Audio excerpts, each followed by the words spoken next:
Innal hamdalillah wassalatu wassalamu ala Rasulillah wa ala alihi wa ashabihi wa man wala la haula wala quwata illa billah.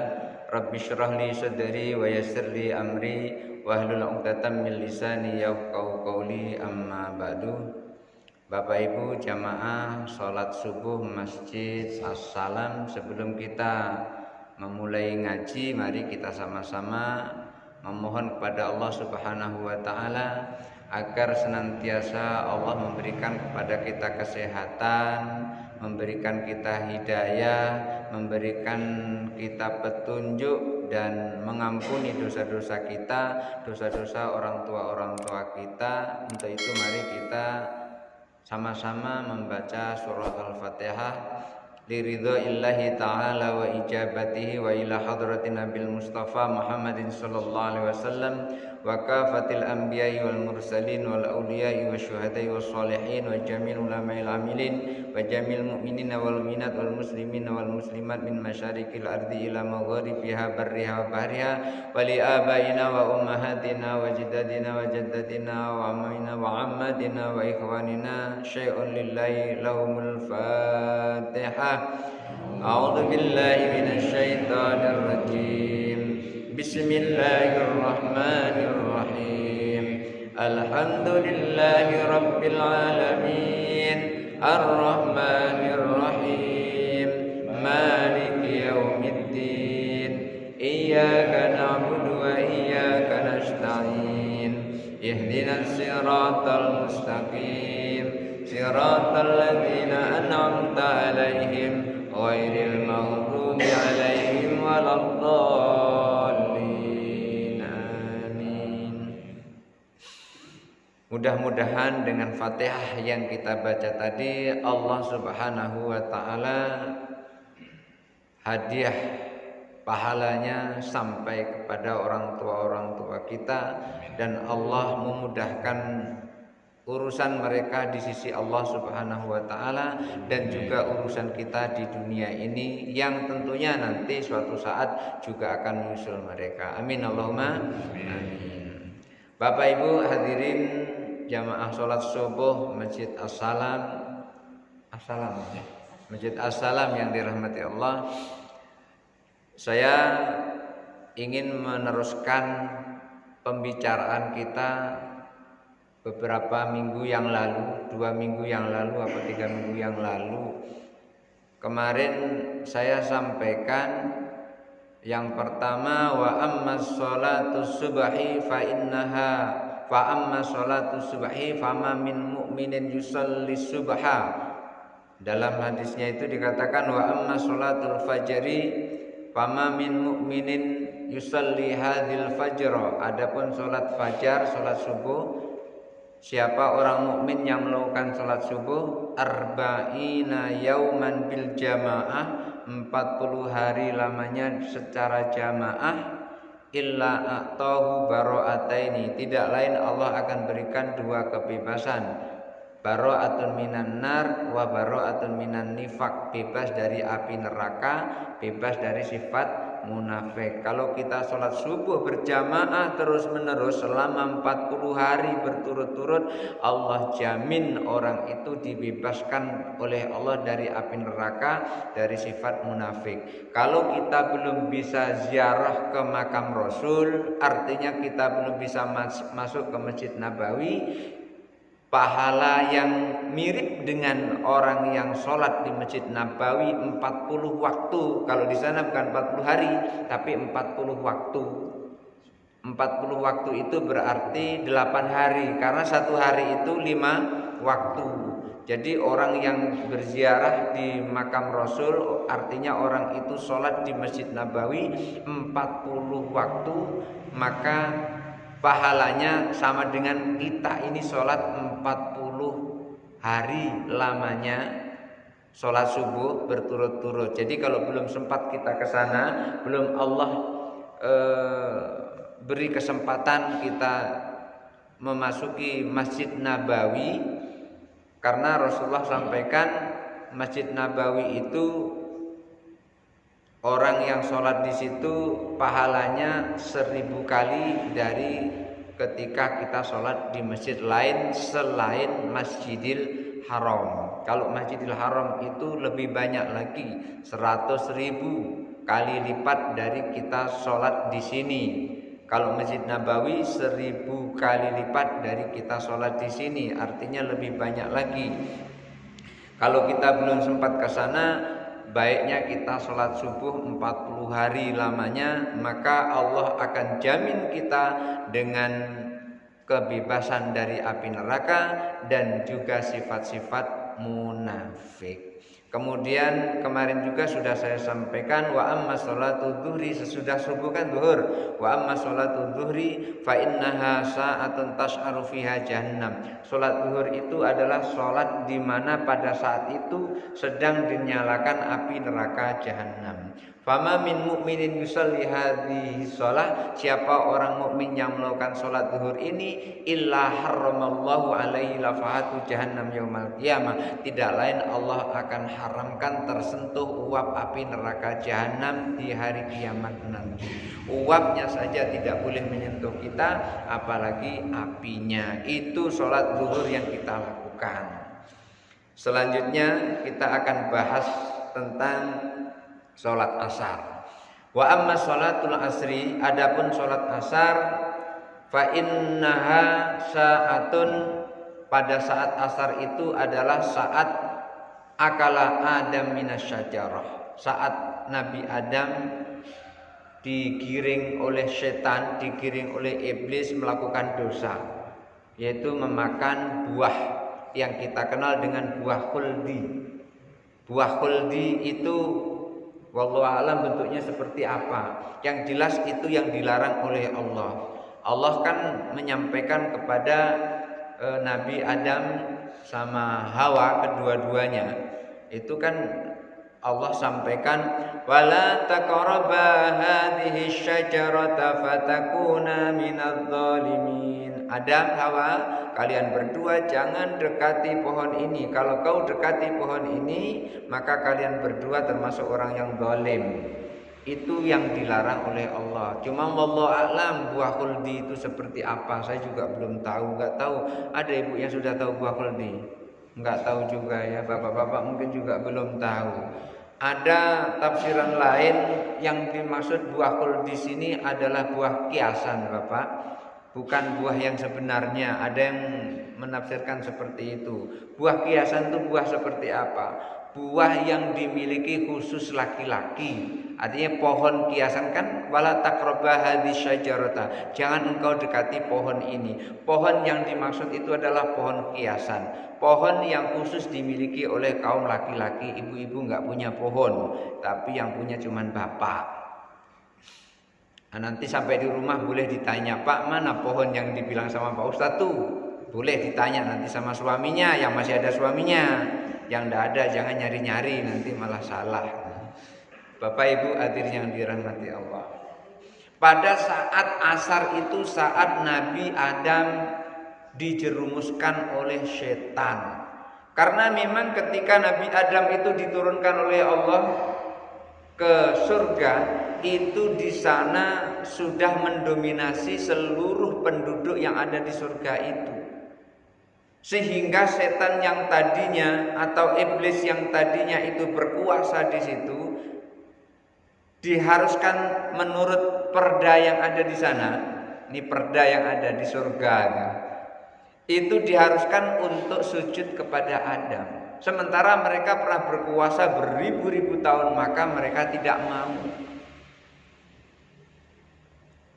Fa id qulna lil malaikati isjudu li Adam fasajadu illa iblis. Dan ingatlah ketika aku perintahkan untuk seluruh malaikat supaya sujud kepada Adam, fasajadu, mereka semua sujud illa iblis, kecuali iblis. Maka saat itulah yang tidak mau sujud kepada Adam, yang tidak mau tunduk kepada Adam, disebut oleh Allah dengan kata iblis.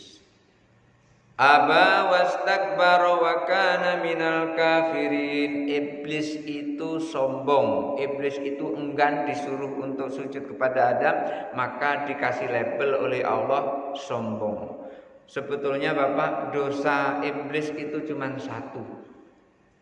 Kalau satu ini dia bertobat, itu ada kesempatan masuk surga.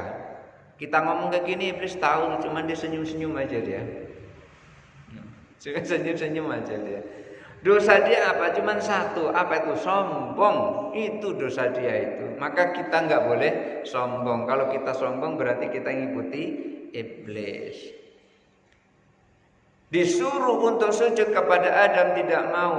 Maka iblis bersumpah kepada Allah, berjanji kepada Allah, minta kesempatan kepada Allah.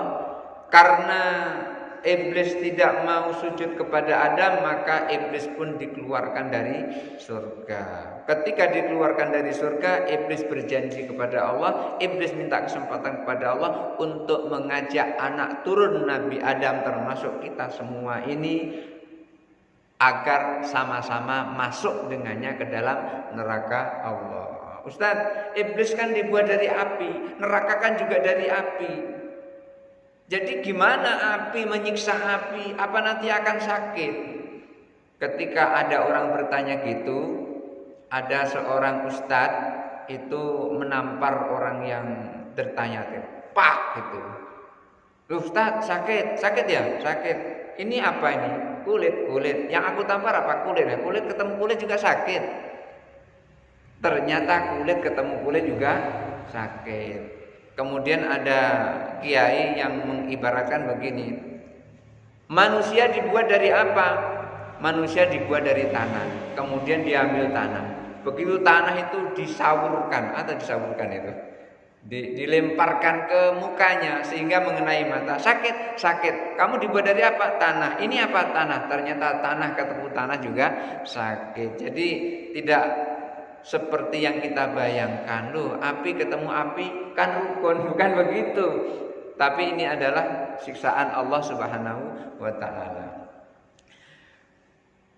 Iblis berjanji kepada Allah, bersumpah kepada Allah untuk menggoda manusia sebanyak-banyaknya supaya kita bisa masuk neraka bersamanya. Karena mereka tidak mau masuk neraka sendirian. Dan ternyata jalan iblis itu murah, Bu. Jalan iblis itu murah ternyata. Jalan iblis itu murah, tapi ada juga jalannya yang mahal. Ada jalan yang murah, ada jalan yang mahal, tapi lebih murah lagi adalah jalan menuju surganya Allah Subhanahu wa taala. Ibu, bapak datang sholat subuh ke sini kan nggak pakai ongkos kan? Cuman tinggal jalan kaki, kemudian pulangnya sehat. Kenapa? Karena kaki kalau dipakai jalan itu sehat. Saat asar itu saat Nabi Adam tergelincir. Disitulah Nabi Adam terus bertaubat kepada Allah Subhanahu wa taala. Kapan tobatnya Nabi Adam? Tidak hanya Nabi Adam, Nabi yang lain juga pernah melakukan kesalahan. Nabi Yunus alaihissalam juga pernah melakukan kesalahan. Kesalahannya apa? Lari dari umatnya, sehingga Nabi Yunus alaihissalam dimasukkan oleh Allah ke mulut ikan hiu karena dia lari dari umatnya. Kemudian Nabi Daud alaihissalam juga pernah berdosa kepada Allah. Apa dosanya? Dosanya karena dia punya niat untuk mengambil istri orang lain. Itu pernah. Kenapa kok begitu? Karena itu bisikan setan. Nabi saja terkena bisikan setan, apalagi kita. Kenapa kok begitu? Karena Nabi Daud itu tahu orang yang lulus dari ujian itu biasanya akan dinaikkan kelasnya. Kan begitu. Kalau pramuka itu kalau dia lulus nanti akan naik SKU-nya. Kalau yang senang di bidang persilatan itu nanti kalau mau naik sapu itu biasanya melalui ujian. Kalau kita sekolah dari kelas 1 nanti naik kelas 2 melalui ujian. Orang yang lulus dari ujian itu nanti akan dinaikkan derajatnya oleh Allah Subhanahu wa taala. Untuk itu Nabi Daud alaihissalam berdoa. Apa doa Nabi Daud? Doa Nabi Daud, ya Allah turunkan balak kepada kami. Nabi Daud doa begitu, ya Allah turunkan bala kepadaku. Sementara kita Allahumma dafa'annal bala wal waba wal fasya wal munkar wal fitan ma dhahara minha wa ma batan, kan begitu kita. Kalau kita nolak bala, tapi kalau Nabi Daud minta bala. Kenapa Nabi Daud minta bala? Karena Nabi Daud pengen seperti nabi-nabi yang lain, ketika dia bisa melewati bala itu, cobaan itu, maka Nabi Daud akan diangkat derajatnya oleh Allah. Akhirnya dikabulkan oleh Allah. Baik Daud, aku kabulkan. Hari sekian, tanggal sekian, bulan sekian, tahun sekian akan aku turunkan bala kepadamu. Diturunkan bala kepada Nabi Daud. Apa bala yang diturunkan? Ternyata Nabi Daud sedang enak-enak di kerajaannya. Nabi Daud itu punya kerajaan, Bapak. Punya kerajaan, mewah kerajaannya. Nabi Daud itu orang kaya, Nabi Daud itu. Dan bahkan punya kekuatan yang lebih. Apa kekuatan lebih itu? Besi itu dipegang oleh Nabi Daud itu seperti tepung yang dikasih air mau bikin pempek, mau dibikin lonjong bisa, mau dibikin bulat bisa, mau dibikin panjang-panjang kecil-kecil bisa. Jadi besi itu di tangan Nabi Daud itu jadi empuk. Itu kekuatan Nabi Daud. Maka Nabi Daud itu diantaranya ketika minta kepada Allah satu penghasilan dari keringatnya, maka Allah berikan kesempatan kepada Nabi Daud. Akhirnya Nabi Daud membuat baju. Kalau baju Nabi Daud kita pakai mungkin ditemui orang banyak. Baju apa? Baju besi untuk perang. Jadi digepeng-gepeng begitu besi itu oleh tangan dia itu bisa bentuk seperti baju. Kalau kita kan main pukul, main tokok, main dibakar dulu begitu. Nabi Daud tidak, cukup digepeng-gepeng saja, kemudian jadi baju terus dijual oleh Nabi Daud. Jadi Nabi Daud akhirnya diberikan bala oleh Allah. Apa bala yang Allah berikan kepada Nabi Daud? Bala yang Allah berikan kepada Nabi Daud adalah ketika Nabi Daud berada di istananya, tiba-tiba datang burung. Datang burung. Burung itu sangat indah, burung itu sangat cantik. Setiap orang yang melihatnya mesti terpana. Tapi burung itu bukan sembarang burung. Sepertinya burung itu adalah burung dari surga. Tapi burung itu sesungguhnya adalah setan. Akhirnya burung itu dikejar oleh Nabi Daud, lari ke jendela. Dikejar ke jendela, lari ke jendela yang lain. Dikejar lagi ke jendela yang lain, tuh lari ke jendela yang lain. Begitu dikejar dari jendela ke jendela, akhirnya burung itu keluar dari istana, terus terbang, diikuti oleh Nabi Daud. Begitu diikuti oleh Nabi Daud, akhirnya di tengah hutan, kalau kita barangkali di tengah kebun gitu, di tengah hutan itu ngilang burung itu. Begitu hilang, apa yang terjadi? Di situ ternyata ada perempuan yang sangat cantik sedang mandi. Jadi ternyata setan tadi yang berbentuk burung menggiring Nabi Daud alaihissalam untuk ke tempat mandinya perempuan. Di situ ada perempuan cantik sekali, rambutnya panjang, badannya tinggi semampai, bukan semeter tidak sampai, karena semeter tidak sampai, tinggi semampai, indah begitu. Siapapun yang melihat pasti akan terpesona. Mungkin kalau Pak Maman melihat tuh nggak balik-balik mungkin, saking indahnya itu.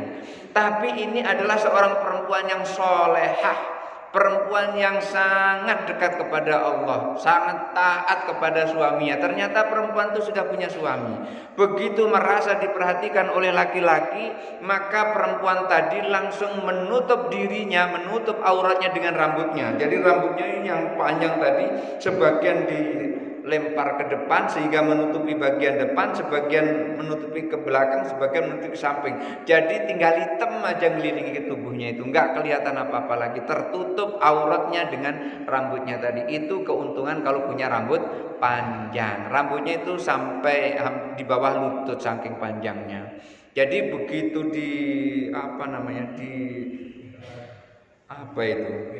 dilempar ke depan gitu, nutupi yang bagian depan, yang sebagian belakang nutupi bagian belakang, yang kanan nutupi kanan, yang kiri nutupi kiri, sehingga tertutup semuanya. Terus perempuan yang mandi ini akhirnya pulang. Nabi Daud pun balik ke, tidak langsung dikejar Nabi Daud ditangkap, bukan, dia nabi, masa nangkap orang sedang tidak pakai baju. Akhirnya dia pulang ke kerajaannya. Begitu pulang, dia bertanya kepada pasukannya, semua prajuritku, ada yang tahu kalian? Setiap jam sekian di tempat itu ada seorang perempuan mandi. Kalian tahu siapa orang itu? Lalu sebagian dari mereka menjawab, itu istrinya panglima yang engkau tunjuk yang kemarin memimpin perang, wahai Nabi Daud.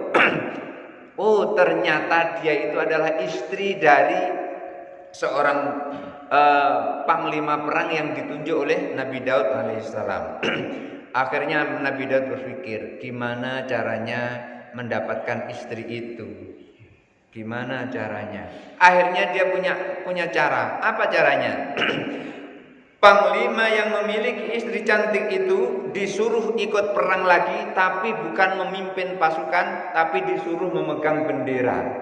Orang kalau memegang bendera di dalam peperangan itu biasanya lebih mendekati syahid daripada selamat. Biasanya begitu. Contohnya siapa? Abdullah bin Umi Mahtum. Abdullah bin Umi Mahtum itu adalah orang buta. Orang buta yang pernah mengingatkan kepada Nabi Muhammad SAW. Pada saat Abdullah bin Umi Mahtum ingin bertanya sesuatu kepada Rasulullah, Rasulullah abaikan Abdullah bin Umi Mahtum yang orang buta tadi, sehingga Allah tegur Rasulullah, abasa wa tawalla an ja'ahul a'ma wa ma yudrika la'allahu yazakka aw yadhakkaru fatanfa'ahu dzikra amma man istaghna fa anta lahu tasadda wa ma 'alaika alla yazakka wa amma man ja'aka yas'a. Adapun orang yang datang berusaha untuk menemui itu, wa amma man ja'aka yas'a wa huwa yakhsha, dia itu adalah orang yang takut kepada Allah. Wa anta anhu talaha, sementara engkau abaikan dia.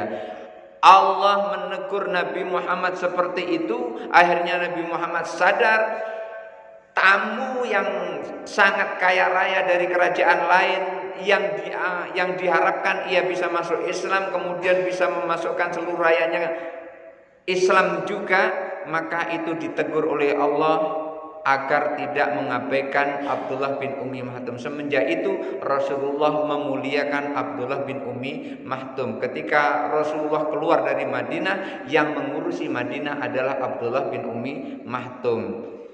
Ketika Bilal azan, maka yang menyertai azan adalah Abdullah bin Umi Mahtum. Ketika Rasulullah perang, Abdullah bin Umi Mahtum ikut perang. Karena dia buta, maka bisanya cuma memegang bendera. Akhirnya Abdullah bin Umi Mahtum pun syahid di dalam peperangan. Rata-rata orang yang memegang bendera itu ujungnya adalah mati syahid. Begitu diperintahkan suami dari perempuan cantik ini untuk memegang bendera pada saat peperangan, akhirnya pun dia juga mati syahid. Begitu meninggal dalam keadaan syahid, tiba-tiba istrinya janda. Istri yang cantik tadi itu jadi janda karena suaminya meninggal. Kemudian karena janda terus dilamar oleh Nabi Daud. Kira-kira salah apa betul itu? Dia janda terus dilamar oleh Nabi Daud. Kira-kira salah betul itu? Salah betul? Menurut syariat tidak salah. Dia janda dilamar oleh Nabi Daud. Secara syariat tidak salah. Tetapi secara hakikat di situ ada kesalahan. Apa kesalahannya? Sebagai penyebab matinya dari suami perempuan ini adalah niatnya Nabi Daud, karena memang Nabi Daud pengen menikahi perempuan tadi. Akhirnya dinikahi oleh Nabi Daud, berhasil dinikahi oleh Nabi Daud. Begitu berhasil dinikahi oleh Nabi Daud alaihissalam, yang namanya nikah ujung-ujungnya kan punya keturunan, punya anak. Ya sama dengan Pak Maman, begitu menikah lagi dapat anak lagi, begitu. Nanti kalau menikah lagi dapat anak lagi. rezeki gitu. Enggak apa-apa punya anak banyak. Istri satu anak banyak enggak apa-apa. Jangan anak banyak istri anak satu istri banyak. Istri satu anak banyak enggak apa-apa, Pak. Jangan anak satu istri banyak. Istri satu anak banyak bagus. Yang biasanya yang agak repot itu adalah anak satu istri. Jangan istrinya yang diperbanyak, anaknya yang diperbanyak. Bapak Ibu hadirin yang dirahmati Allah. Akhirnya Nabi Daud alaihissalam dengan perempuan yang solehah tadi nikah, dikaruniai seorang anak. Siapa anaknya? Apakah Bapak ada yang tahu? Ibu ada yang tahu? Anaknya bernama Nabi Sulaiman alaihissalam. Dari suami yang soleh dengan istri yang solehah, maka memunculkan anak yang soleh juga, yaitu Nabi Sulaiman alaihissalam. Akhirnya Allah tegur kesalahan Nabi Daud itu. Apa yang ditegur? Didatangkan dua malaikat. Malaikat yang datang kepada Nabi Daud ini, satu malaikat berbentuk manusia, yang satu lagi juga berbentuk manusia, tapi manusia yang satu ini mengembalakan 99 kambing, yang satu lagi ini mengembalakan satu kambing.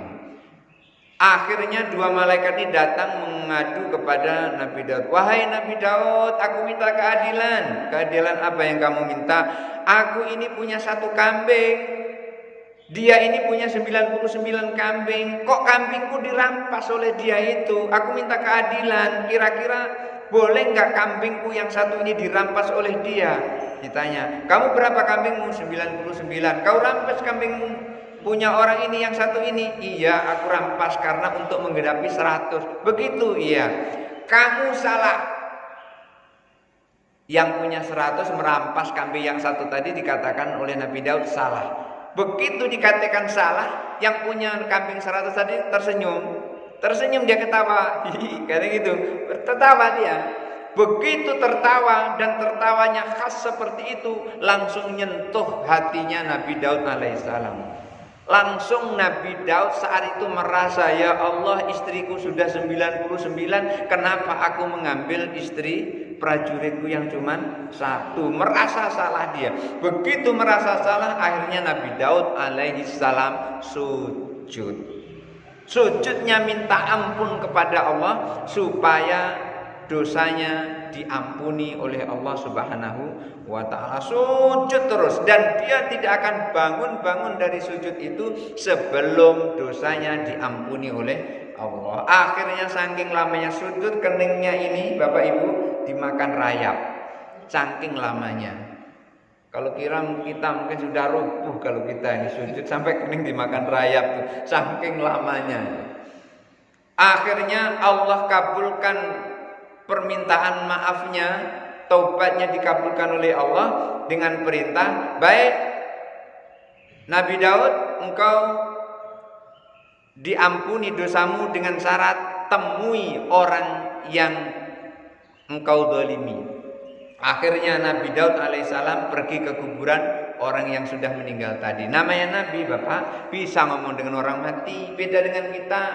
Kalau kita katanya bisa ngomong orang mati, berarti dianggapnya begini kalau kita nih. Kalau Nabi Daud itu bukan, karena dia seorang nabi. Akhirnya datang ke kuburan. Assalamualaikum. Waalaikumsalam. Wahai fulan, aku adalah Nabi Daud. Iya, aku tahu engkau adalah Nabi Daud, pimpinan kami waktu kami jadi tentara kemarin. Aku datang ke sini mohon maaf kepadamu. Nabi Daud, gak usah minta maaf padaku. Semua kesalahanmu sudah aku maafkan. Akhirnya Nabi Daud menghadap Allah. Ya Allah, aku telah mendatangi orang tersebut dan aku telah meminta maaf dan aku telah dimaafkan oleh orang tersebut. Lalu Allah bertanya, apakah engkau telah menyebutkan kesalahanmu di hadapannya? Lalu dijawab oleh Nabi, belum ya Allah, tunjukkan kesalahanmu di hadapannya, lalu mintalah kau maaf. Lalu datang lagi, Assalamualaikum. Waalaikumsalam, aku datang kembali ke sini. Ya Nabi Daud, ada apa?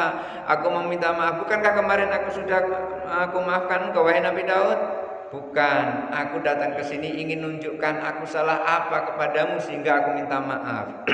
Akhirnya Nabi Daud tadi nunjukkan, salahku kepadamu, aku punya niat supaya engkau mati. Begitu engkau mati, istrimu jadi janda. Begitu istrimu jadi janda, akhirnya aku bisa nikah dengan istrimu. Begitu aku bisa nikah dengan istrimu, lalu aku punya anak. Akhirnya marah yang tadi itu. Begitu disebut kesalahannya marah gitu. Jadi bagusnya kalau punya salah itu ibu nggak usah sebutkan kesalahannya, nggak usah sebutkan Pak maaf, apa dompetmu yang hilang kemarin aku yang nyiniti, nggak usah ngomong, cukup Pak aku minta maaf kalau ada salah gitu aja. Akhirnya tidak dimaafkan begini, datang kepada Allah Nabi Daud bermunajat lagi, ya Allah aku sudah meminta maaf setelah aku sebutkan, ternyata dia tidak mau memaafkan kesalahanku. Urusanmu adalah minta maaf, bukan urusanmu adalah dimaafkan. Maka orang yang meminta maaf kemudian baik dimaafkan ataupun tidak dimaafkan, itu di sisi Allah sudah dimaafkan. Kalau kita punya salah kepada orang, kita sudah minta maaf kepada orang, lalu orang itu tidak memaafkan, maka di hadapan Allah kita sudah dimaafkan. Dan rugi orang yang tidak memaafkan itu. Kenapa? Karena orang yang tidak memaafkan itu, dia sendiri dosanya tidak akan diampuni oleh Allah. Kenapa? Karena dia tidak bisa memaafkan kesalahan orang lain. Dosa kita diampuni oleh Allah dengan syarat kalau kita bisa memaafkan kesalahan orang lain. Contoh, Abu Bakar itu pernah marah dengan keluarganya. Keluarganya ini pernah memfitnah Rasulullah, memfitnah Aisyah. Aisyah pernah difitnah berzina dengan orang lain, maka Rasulullah pun sedih. Akhirnya Aisyah ini dibikin oleh Allah kesuciannya, ditunjukkan oleh Allah kesuciannya, tapi Abu Bakar tetap marah kepada keluarganya itu yang biasanya dikasih nafkah, setiap hari dikasih nafkah. Akhirnya Abu Bakar bersumpah karena Allah, bersumpah demi Allah untuk tidak memberikan nafkah kepada keluarganya yang namanya Mistah bin Usasah.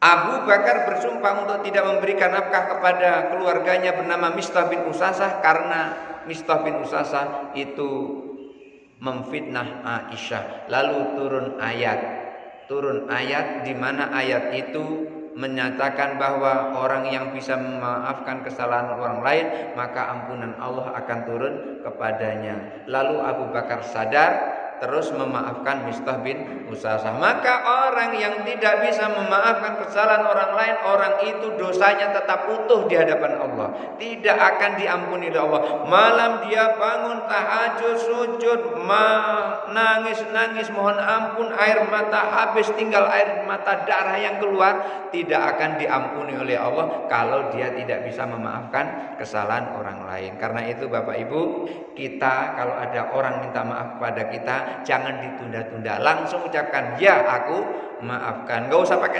syaratnya besok jangan diulang lagi. Gak usah seperti itu. Ya aku maafkan, udah selesai. Nabi Daud alaihissalam meminta maaf kepada orang yang telah berbuat salah kepadanya. Untuk itu Nabi Daud akhirnya diampuni dosanya. Nabi Daud juga pernah melakukan kesalahan, Nabi Adam juga pernah melakukan kesalahan, Nabi yang lain juga pernah melakukan kesalahan. Tapi kesalahan itu kemudian diampuni oleh Allah setelah dia bertobat. Makanya di dalam di dalam Al-Quran itu ada sujud, tapi bukan sujud tilawah, tapi sujud syukur. Kenapa sujud syukur? Itu adalah sujud syukur atas Nabi Daud telah diampuni dosanya. Ketika dibaca oleh Rasulullah, sahabat langsung membentangkan tikar sajadah, tikar sembahyang. Kalian ngapain bentangkan tikar sembahyang, kata Rasulullah? Kan tadi membaca ayat sajadah. Itu bukan ayat sajadah, tapi itu adalah ayat sujud syukur di mana Nabi Daud alaihissalam diampuni dosanya. Akhirnya saat itu Rasulullah melakukan sujud syukur. Gimana sujud syukur itu Bapak? Ada orang yang kadang-kadang salah, selesai sholat terus sujud, terus langsung berangkat meninggalkan tempatnya. Ada yang melihat seperti itu. Itu bukan sujud syukur. Sujud syukur itu harus diawali dengan takbir sebagaimana sujud tilawah. Gimana? Allahu Akbar, baru Allahu Akbar sujud.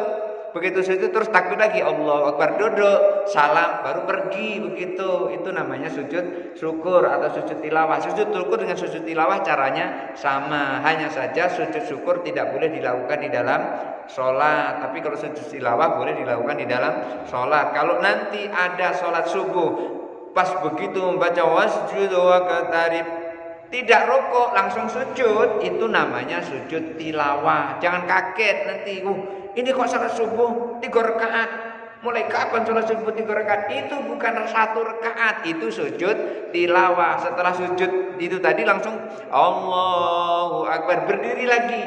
Kalau ayatnya itu sudah di penghujung, lebih bagus nanti diteruskan lagi beberapa ayat berikutnya, baru sujud lagi, ruku, bukan sujud, baru ruku, i'tidal, baru sujud. Itu namanya sujud tilawah. Sujud syukur dengan sujud tilawah sama kalau di luar sholat. Jadi takbir dulu, Allahu Akbar, Allahu Akbar, sujud, kemudian bangun dari sujud, Allahu Akbar, Assalamualaikum warahmatullahi, Assalamualaikum warahmatullahi. Itu namanya sujud syukur. Saya pernah melihat begitu selesai sholat, selesai zikir, selesai doa, langsung sujud, langsung pergi. Itu bukan sujud syukur, itu salah, tidak ngaji yang seperti itu.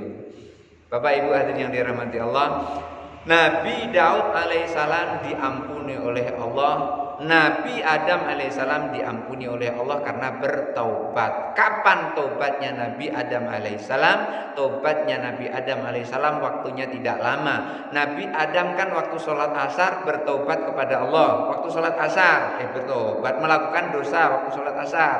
Karena apa? Mendekati yang dilarang oleh Allah. Siapa itu? Hawa. Hawa itu adalah pasangannya Nabi Adam. Belum dinikahkan antara Hawa dan Adam, itu Hawa sudah deket-deket, Adam sudah deket-deket. Akhirnya dapat dosa dari Allah, ditegur oleh Allah. Akhirnya Allah kirim malaikat. Begitu kirim malaikat, malaikat itu menikahkan Nabi Adam dengan Siti Hawa. Apa mas kawinnya? Itu ada mas kawinnya. Setiap orang menikah itu ada mas kawin. Bapak dulu waktu nikah ada mas kawin kan? Ibu dulu waktu nikah ada mas kawin kan? Ibu tahu mas kawin itu bahasa apa? Bukan bahasa Arab mas kawin itu. Bahasa Arabnya mahar. Mas kawin itu bahasa apa? Bahasa Jawa, Bu. Mas kawin. Nah itu kan. Itu bahasa Jawa itu. Mas kawin. Bahasa Jawa itu. Nabi Adam alaihissalam harus memberikan mas kawin. Apa mas kawinnya? Membaca sholawat kepada Nabi Muhammad sallallahu alaihi wasallam. Apakah Nabi Muhammad sudah ada waktu itu? Belum ada. Di mana penjelasannya ada? Di dalam kitab namanya Al-Ghunyah li Thalibi Thariqil Haq Azza wa Jalla juz 1 karangan Syekh Abdul Qadir Jailani. Saya baca di situ maka saya tahu. Mudah-mudahan ada manfaatnya. Ini baru asar ya. Ya, belum maghrib. Mudah-mudahan ada manfaatnya. Adanallahu wa iyyakum ajmain. Assalamualaikum warahmatullahi wabarakatuh. A'udzu billahi minasyaitonir rajim. Bismillahirrahmanirrahim. Alhamdulillahirabbil alamin. Hamdan hamidin, hamdan syakirin, hamdan naimin, hamdan yuafi ni'amahu yukafi mazidah. Ya Rabbana lakal hamdu kama yanbaghi li jalali wajhikal karim wa 'azimi sultanik. Allahumma shalli ala sayyidina Muhammad wa ala ali sayyidina Muhammad wa sallim wa radhiyallahu ta'ala an kulli sahabati Rasulillah walhamdulillahirabbil alamin. Allahumma ighfir lana dhunubana wa liwalidayna warhamhuma kama rabbayana shighara. Allahumma nawwir qulubana binuri hidayatika kama nawwartal arda binuri syamsika wa qamarika abadan abada. Allahumma ij'alna fahman ka fahmin nabiyyin wa hifdzan ka hifdzil mursalin ka ilhamil malaikatil muqarrabin bi rahmatika ya arhamar rahimin. Allahumma khtim lana bi khatimatis sa'adah waj'al lana minal ladzina sabaqat lahumul husna wa ziyadah bi jahi sayyidina Muhammadin sallallahu alaihi wasallam adz syafa'ah wa ala alihi wa ashabihi wa ziyadah wa sayyidina bil abbas qadir bal yabni malkan adil istiqamah wa sayyidina watil adam sayyidina Syamsul Qadir Jailani dzil karamah. Rabbana atina fid dunya hasanah wa fil akhirati hasanah wa qina adzabannar. Wa sallallahu ala khairi khalqi Muhammadin sallallahu alaihi wasallam wa ala alihi wa sahbihi ajmain. Subhana rabbika rabbil izzati amma yasifun wa salamun alal mursalin walhamdulillahi rabbil alamin.